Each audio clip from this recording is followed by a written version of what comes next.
విజయవాడలో వరదలు చూశాక దానికి కారణం బుడమేరు రివర్ అని దాని దగ్గర బిల్డింగ్ చూసినప్పుడు మన హైదరాబాద్లో ఇలాంటి సిచ్యువేషన్ రాకూడదు, ఎఫ్టీఎల్ అండ్ బఫర్ జోన్లో ఉన్న ప్రాపర్టీస్ని హైదరాబాద్ కూల్చడం కరెక్ట్ అని కొందరు మరియు కరెక్ట్ కాదని కొందరు అపోజ్ చేస్తారు. అసలు మీ ప్రాపర్టీ ఈ జోన్లో ఉందో లేదో తెలుసుకోవడానికి లింక్ ఇస్తున్నాను, ఈ వీడియో ఎండ్ వరకు చూడండి. ఒక ఎగ్జాంపుల్ లాగా సాగర్ రింగ్ రోడ్ దగ్గర ఉన్న బైరామల్గూడ లేక్ తీసుకుందాం. ఇందుకోసం lakes.hmda టైప్ చేసి అక్కడ డిస్టిక్లో రంగారెడ్డి అని, మండల్ సరూర్ నగర్ అని, విలేజ్ బైరామల్గూడ అని కూడా సెలెక్ట్ చేసుకొని ఎఫ్టీఎల్ అండ్ కడస్టల్ మార్క్ వస్తుంది. కడస్టల్ లింక్ పైన క్లిక్ చేస్తే మీకు ఒక సర్వే నంబర్ కనిపిస్తుంది మరియు దానితో పాటు రెడ్ బాక్స్ లో ఉన్న బఫర్ జోన్ కనిపిస్తుంది. ఇప్పుడు మన కరెక్ట్ మ్యాప్ చూడడానికి ధరణికి వెళ్ళి మేట్ కడస్టల్ మ్యాప్ లోకి వెళ్ళి అక్కడ district Rangareddy, division Kandukur, mandal Saroor Nagar, village Bairamal select చేసి మీకు కంప్లీట్ ఏరియా మ్యాప్ చూపిస్తుంది. అందులోని సర్వే నంబర్ 16 క్లిక్ చేసి మరియు ఈ సర్వే నంబర్ lakes.hmda ఉన్న సర్వే నంబర్ మ్యాప్ కి కంపేర్ చేస్తే మీకు చూడవచ్చు రెడ్ లైన్ లోపల ఎక్కడైతే ప్రాపర్టీస్ కన్స్ట్రక్ట్ అయ్యాయి, ఈ రెడ్ లైన్ లోపల ఉన్న ప్రాపర్టీస్ ఏవైతే ఉన్నాయో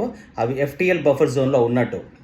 ఇప్పుడు మీ ప్రాపర్టీస్ చెక్ చేసుకోవడానికి నన్ను ఫాలో అయ్యి సెండ్ అని కామెంట్ బాక్స్లో పంపండి, మీకు నేను లింక్స్ పంపిస్తాను.